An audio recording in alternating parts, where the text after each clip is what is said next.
Hello বন্ধুরা, আজ কথা বলবো ইন্ডিয়াতে ট্রিটমেন্ট নিয়ে।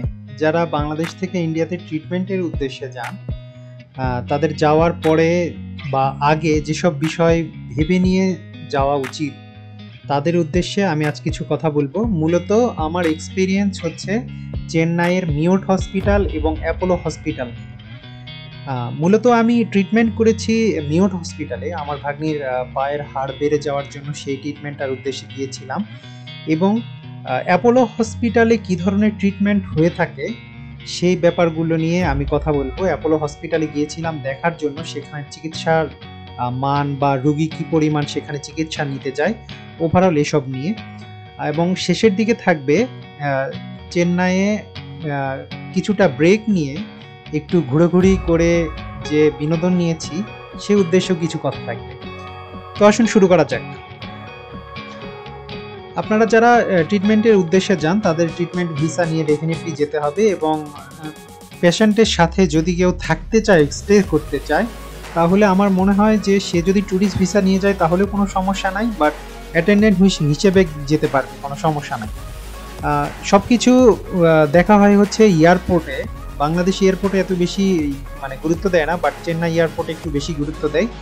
প্লাস হসপিটালে আমি তেমন কোনো কিছু আমার চোখে পড়ে নাই যে অ্যাটেন্ডেন্স হয়ে গেলে কোনো সমস্যা বা সেরকম কোনো কিছু না। নর্মাল আপনি যদি ট্যুরিস্ট ভিসাতে যান তাহলেও অপারেশন বা সার্জারি ছাড়া বাকি সব কিছু ট্রিটমেন্ট করা যাবে।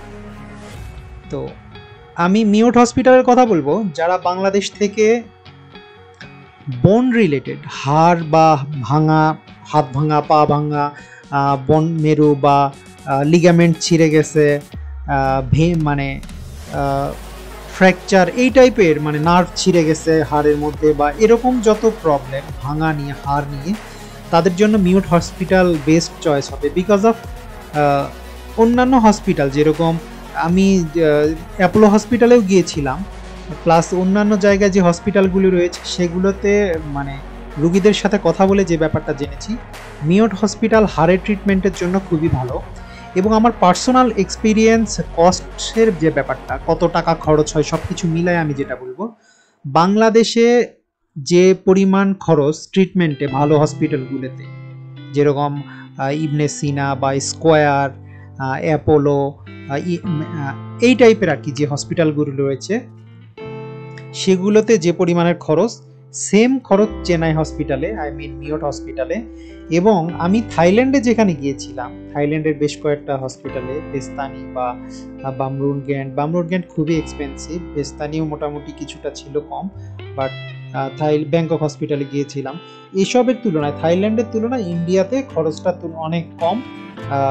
1/3 বলা যায়, 1/3 বা 1/4, 4 ভাগ বা 5 ভাগের 1 ভাগ। এবং বাংলাদেশের সিমিলার খরচ। আপনারা যদি বলেন যে বাংলাদেশের খরচের তুলনায় থাইল্যান্ডের খরচ কেমন, তাহলে আমি বলবো থাইল্যান্ডে যে খরচ অনেক কম, এবং বাংলাদেশের ট্রিটমেন্ট খরচ যেরকম, চেন্নাই ট্রিটমেন্ট খরচ সেম, একদম সমতুল্য। এবং মিওট হসপিটালে সব থেকে ভালো সুবিধা হচ্ছে হসপিটালের 7 তলা থেকে 12 তলা পর্যন্ত পুরাটাই হচ্ছে হোস্টেল ফ্যাসিলিটিস।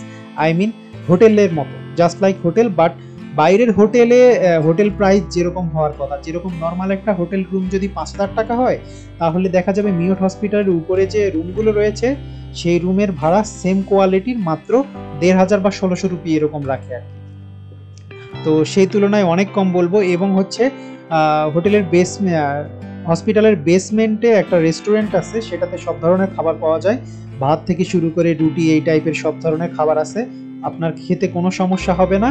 এবং ডাক্তার এবং নার্স এবং পেশেন্টের যারা সাথে গেছে তারা একসাথে খাবার খায়। আমি পেশেন্টের কথা বলছি না, বিকজ অফ যারা ওখানে কমপ্লিটলি ক্যাবিন নিয়ে থাকতেছে তাদের জন্য খাবার আলাদাভাবে আসে, বাট যারা টেম্পোরারি ট্রিটমেন্ট করে, ভর্তি না হয়ে ট্রিটমেন্ট নেয়, তারা গিয়ে খেতে পারবে।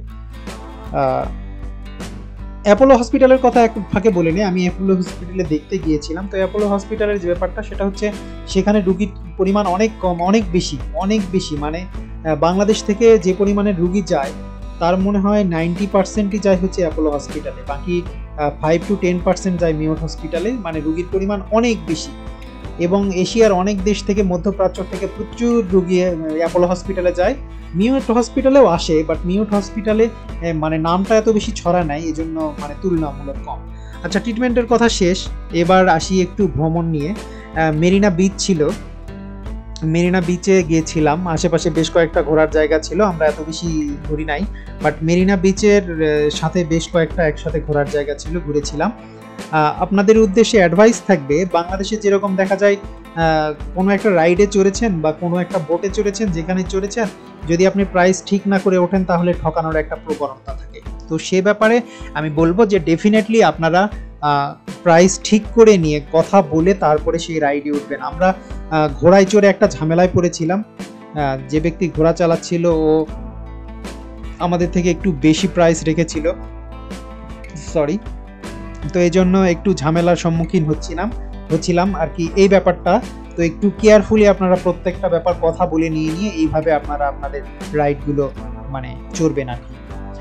আর আরেকটা ইম্পর্টেন্ট কথা বলে দেই, শেষের দিকে, ভিডিও শেষের দিকে এসে গেছি, সেটা হচ্ছে বাংলাদেশ থেকে যে টাকা নিয়ে যান আপনারা, ডলারে নিতে হয় বা টাকা নিতে হয়, রুপি নিতে হয়। তো যে যার দেশের রুলস, আমি কোনো দেশকে ছোট করছি না বা অন্যভাবে বলছি না। তো আমাদের দেশের রুলস হচ্ছে ডলার নিয়ে যেতে হয় কোনো দেশের ট্রিটমেন্টের জন্য গেলে, মানে যে পরিমাণের টাকা নিয়ে যেতে হয় এটা ডলারে নিতে হয়। বাট ইন্ডিয়াতে আপনি যদি ডলার নিয়ে যান তাহলে ওরা না ডলারের প্রাইস একটু অন্যভাবে কাউন্ট করে। আপনি যখন ওদেরকে ডলার দিয়ে রুপি নেবেন তখন দেখবেন প্রাইসটা ঠিক রাখতেছে, বাট যখন আপনি ফেরত আসার সময় আপনার কাছে যদি হিউজ রুপি থাকে, সেটা ডলারে কনভার্ট করে নিয়ে আপনি রুপিতে করে আবার দেশে আসবেন, তখন দেখা যায় কিনার রেট যদি থাকে 84 বা 85, ওরা তখন ডলার কেনার সময় রুপি দিয়ে তখন আপনার থেকে নিবে 95 বা 94 এরকম সামথিং। হিউজ ডিস্টেন্স, যেটা বাংলাদেশে হয় না। Thank you so much.